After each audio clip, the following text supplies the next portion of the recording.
Hi, I'm Reverend Tom Kearns, and welcome to 333 Magic 9, where the tarot cards and stars come together to help you. 2021 is going to be quite a different year than last year, but there still are some critical days you need to know about because they can affect your love, your money, and your career. So let's take a closer look. The card for the first quarter of the month is the Three of Wands. And as you can see, he is looking out into a very bright future. Now, after the past year, we can all be looking for a brighter future than what we have experienced. So he is symbolic here of seeing that there are new opportunities coming. And he's standing high on a hill, you can see, and you can see the everything that's coming towards him. Now, there will be opportunities, yes, but there also may be some challenges.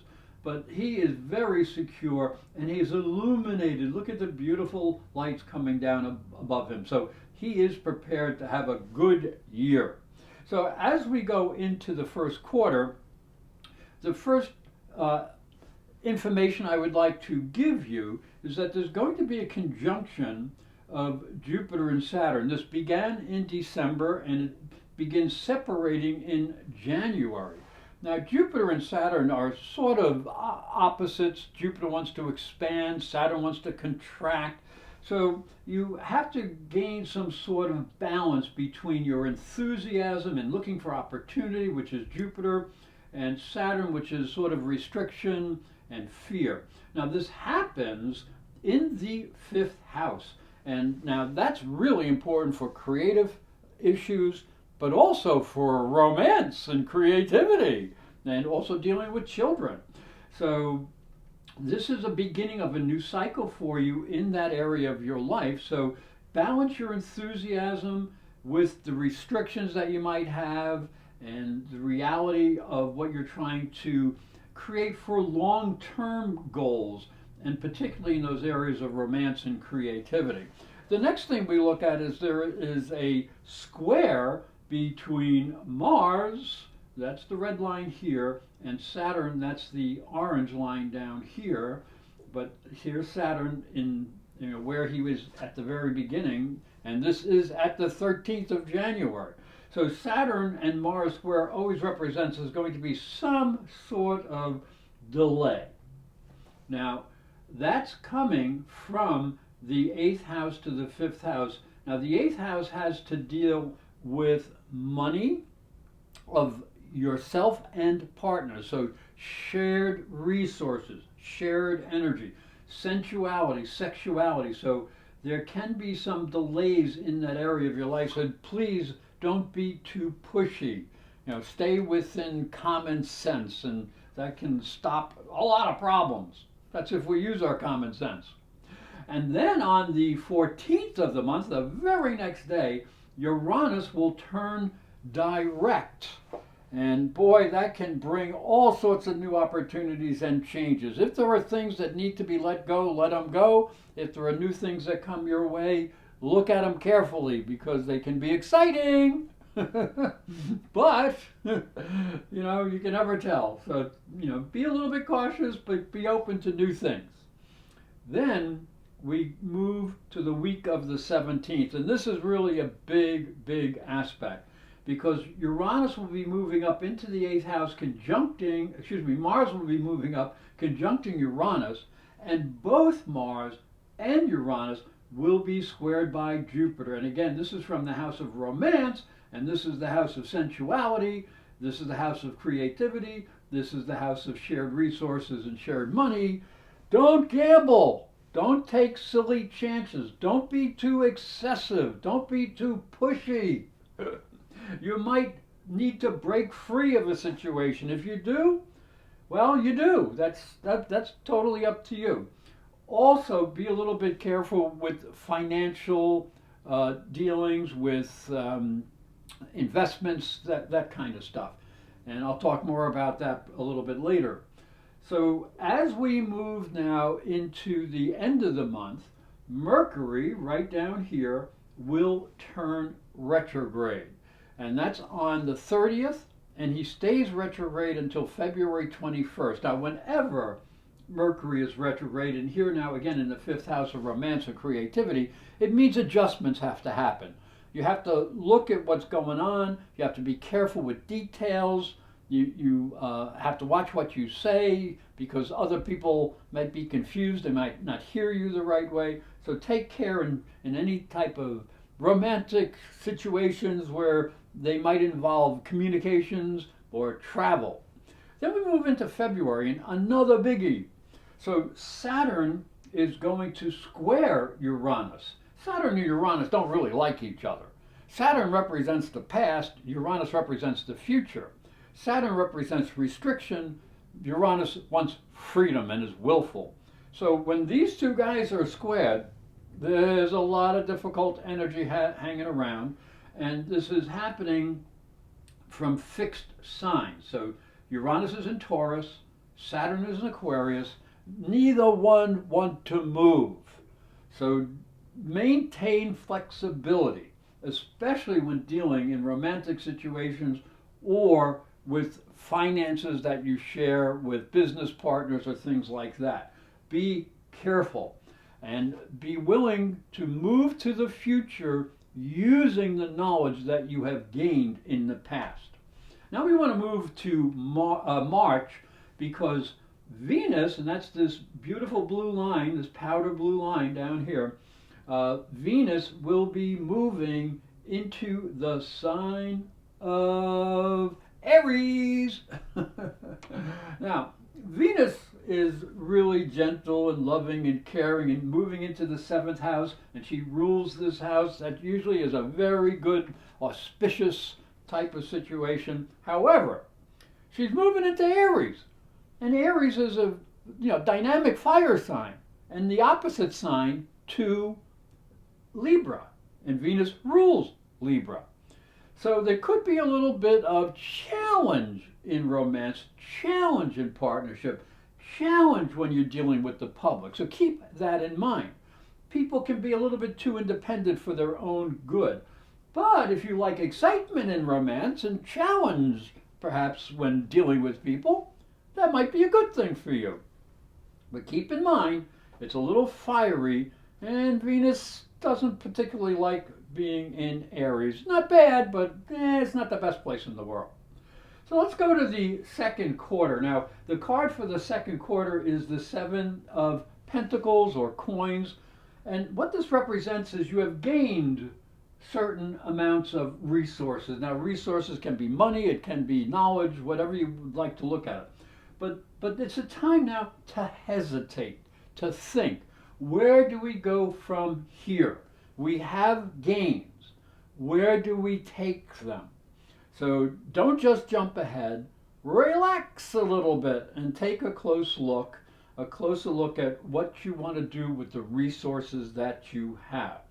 Now, the first thing that happens, the big aspect in the beginning of April, is Mars, and Mars is the red line, is going to be squaring Neptune. Now, Neptune is in Pisces, so he is very, very strong. And Mars is going to be up here, very close to going into your 10th house. So what you're going to need is understanding of other people, the way they look at things, what they believe. You have to be a little bit open to that. But when Mars and Neptune are involved in a difficult aspect, you have to keep clarity, especially since Neptune is here in the house of work and details and things of that nature, your daily routine. So do something that will help your health. Do something that will help you in business. So keep an eye on all the little dotting the I's and crossing the T's. Make sure that you don't allow confusion to get in the way, because that is not going to be very productive. The next thing we have is Mercury and Venus conjunct Uranus. Now this will happen over the 23rd and 25th. So Mercury is this dark blue line, Venus is the powder blue line, and they're going to be up conjuncting Uranus. Now, this is not necessarily a bad thing. This can be a very exciting thing, because Uranus is excitement without a doubt. And Venus rules Taurus, so that's pretty good. So when we have Mercury, Venus, conjunct Uranus, we have a tendency to become more imaginative and visionary. And there's a lot of talk, a lot of energy, a lot of motion. And Venus is, romance, and Uranus is excitement, and maybe some unusual romance, especially in the eighth house. There might be a lot of sensuality hanging around. So do be a little bit careful. Don't be too crazy, but do try to enjoy, the finer things in life, or the fun things in life, however you want to put that. In May, Jupiter is going to enter Pisces. Now, this is the first time that Jupiter enters Pisces in 12 years. And Jupiter is very good in Pisces. Jupiter used to rule the sign of Pisces, so it's a very good move. And this will increase your sensitivity, your ability to be compassionate both to yourself and others. Your spirituality can grow, your healing ability, and this is the house that deals with health, so that can be helpful. And it might also help for you to follow your intuition in your work, because this is your daily work routines as well. So that's some really good news. When we move ahead to the last week of May, we're going to have both Mercury, that's this dark blue line, and Saturn moving retrograde. So what this represents is that you need to look at the structures that you have built. You need to be logical about them, see what is useful and what is not useful, be willing to listen to other people because they actually may help you, and be a little bit gentle with your romantic partners. And also you might have to make some changes in your approach to your creative projects. And if you need to do that, do it. So logic prevails.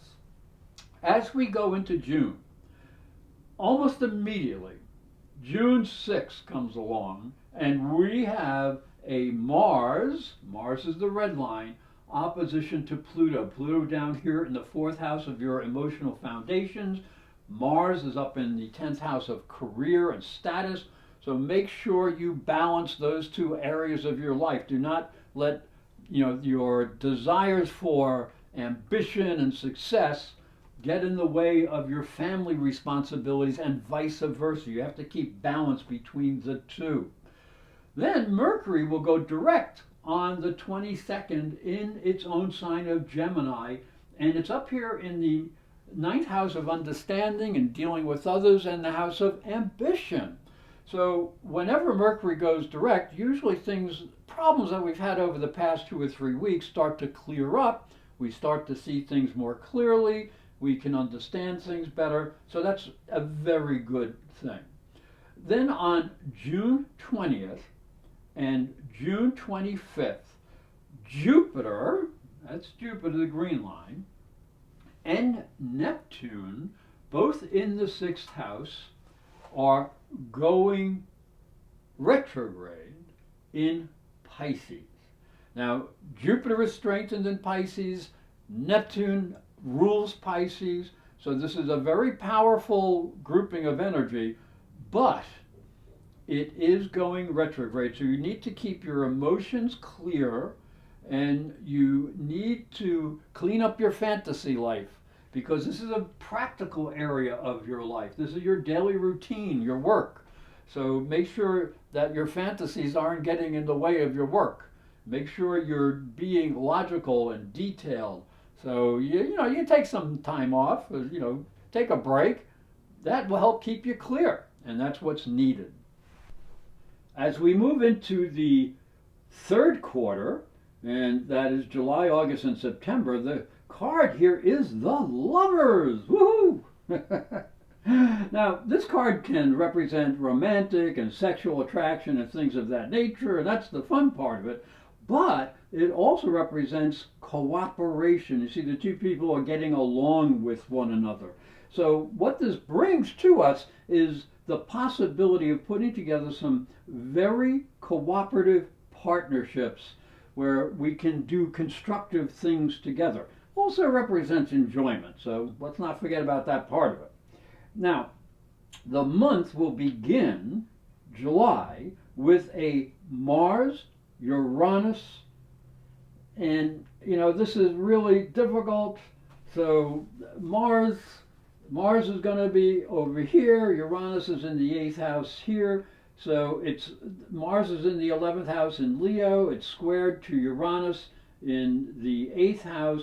This is the house of friends, groups, and associates. This is shared resources and sensuality, sexuality. So there may have to be some real caution, especially if you're dealing with some new people that you don't really know or don't really understand. So keep your guard up a little bit. Just be sensible.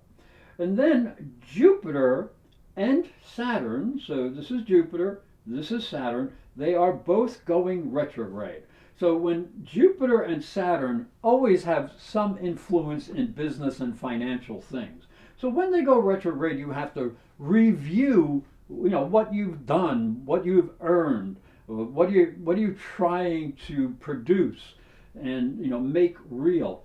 And since this is happening here in the 6th house, Jupiter is in the 6th, Saturn's in the 5th. Your daily routine may be affected by, some creative difficulties or romantic difficulties. So take it a little bit easy. Don't be too pushy.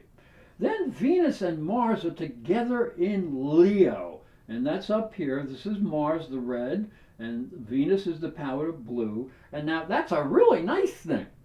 So they light up your creativity. This now is good for group situations. Anything dealing with humanitarian causes, that's a good place maybe to meet new people for you.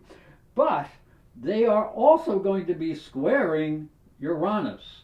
So Uranus again is in that house of sensuality and power and shared resources. So be creative here. You might meet some new people, but just be aware, this underlying energy of willfulness. So don't be too pushy. Don't let anybody push you too much. When we get to August, we'll find that Venus and Mars are still moving together. But now they are in the sign of Virgo. Now, this is a little bit different than Venus and Mars in Leo, because Virgo tends to be a more earthy, critical sign. And criticism just doesn't work in romance, okay? Unless if you're a critic on the positive side, like you say, oh, I like your new dress, rather than saying, boy, you're really sloppy today. That won't get you too far. So take the best of Venus and Mars and maybe do a little retreat, a little yoga, because this is in the 12th house of spirituality. Maybe you need to get away a little bit, get some pressure off of yourself. Then Uranus will go retrograde, and this will go on the 19th of the month. So remain flexible when dealing with other people in business or in intimate issues. But also, since Uranus is in Taurus, Taurus rules the stock market and practical things, land, banking, things of that. So keep an eye open on any investments that you might have. You might have to make some adjustments there because you don't want to lose money. Then a really unusual thing is happening in September. You're going to have, everybody's going to have, Jupiter, Saturn, Uranus, Neptune, Pluto. Where are you, Pluto? Pluto's around here, right down there. All of them are going retrograde. So this is really a time to review things. And this becomes especially important on the 27th of September because you're also going to have Mercury going retrograde. And Mercury is the planet of communications. You can see he is here in the first house, how you project yourself. So you're going to have to project yourself perhaps a little bit more carefully. You might have to revise some plans that you wanted to do and make sure you're not being too self-concerned. You have to be aware of other people and what they're saying. So listening isn't really good. There is some confusion around. So do be a little careful because you don't want to cause yourself trouble. Then when we move to the fourth quarter, October, November, December, we can see that the card for the month is the King of Swords. Now, he is seated on his throne. He is very comfortable where he is. He is very knowledgeable. He is illuminated. You can see the illumination here. But this is a mental card. So it's all based on intellect. And one of the problems with that is there might not be enough feeling, enough warmth here. So the positive side of this is to use logic to conquer challenges. And you're probably going to be in a better position than you started off the year, because the 2020 was really difficult and we're still coming out of it, and maybe we're coming to a better place here by the end of the year. So use your logic. Don't push feelings away, but remember, if you're doing feelings and you're not thinking, that's not good at all. So this is really a time, October is a time to start moving ahead, because Pluto, all right, he's down here, Jupiter, Saturn, and Mercury are all going to be moving ahead. And that's really good. That should clear up a lot of things, and the world and your life starts really moving ahead a little bit faster.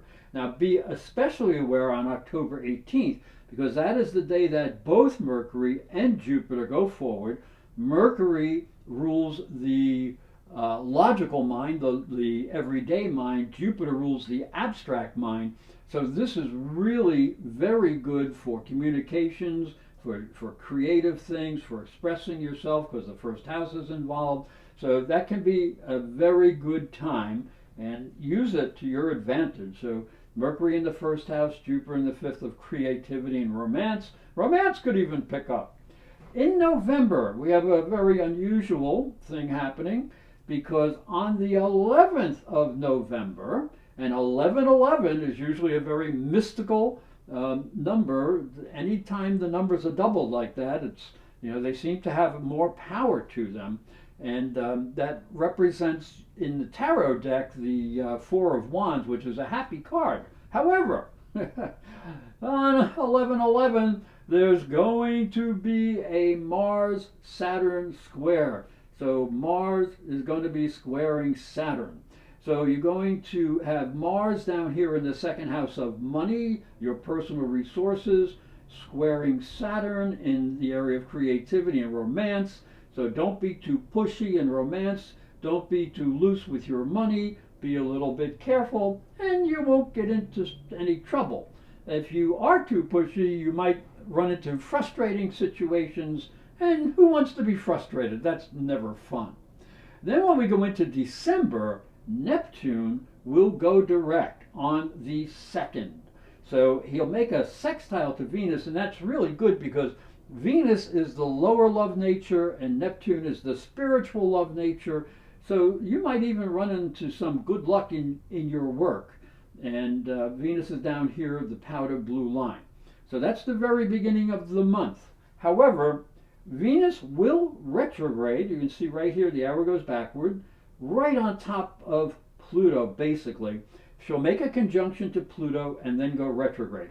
So you're going to have to be careful, especially in anything dealing with your emotional foundations, your home and family, and not letting anything get in the way in the career area. So you have to balance career with home and family responsibilities. So watch, don't spend too much at home. Don't forget about your work. Be careful in romance and sexuality, because Venus and Pluto together can be very intense, without a doubt. Finally, Jupiter will go into Pisces. Now again, remember, this is the first time in 12 years that Jupiter is in Pisces. This will happen on the 30th of December. Jupiter is expansive. Pisces is very emotional and feely, touchy-feely type of thing. And when Jupiter goes in on the 30th, that's the day before New Year's Eve, with all the parties and drinking and eating and all that stuff. Jupiter expands. So you're going to have to be careful. Now, Jupiter is good in Pisces, and Neptune is also in Pisces. That's a good thing, but don't overindulge. Jupiter in Pisces can expand your spirituality. So, as a thought for the new year, May many blessings come to you in the coming year. Hi, I'm Reverend Tom Kearns, and this is my story. If you are a spiritual seeker, it may help you on your journey. I believe your spiritual development is as important as your religion. If you look at Christianity, it focuses on the life of Jesus. But Jesus was never a Christian. He was Jewish. If this thought intrigues you, you'll enjoy my new book, Light from Water, Freeing Jesus. It's available on Amazon.com and through fine bookstores. And it may help you on your spiritual journey. I'd like to thank you for watching. I'd like to thank you for listening. Please subscribe because these videos are free, and press the little bell for notifications. And if you need a psychic reading for the new year, please go to my website, internetpsychicreadings.com. And I hope you have a fabulous 2021.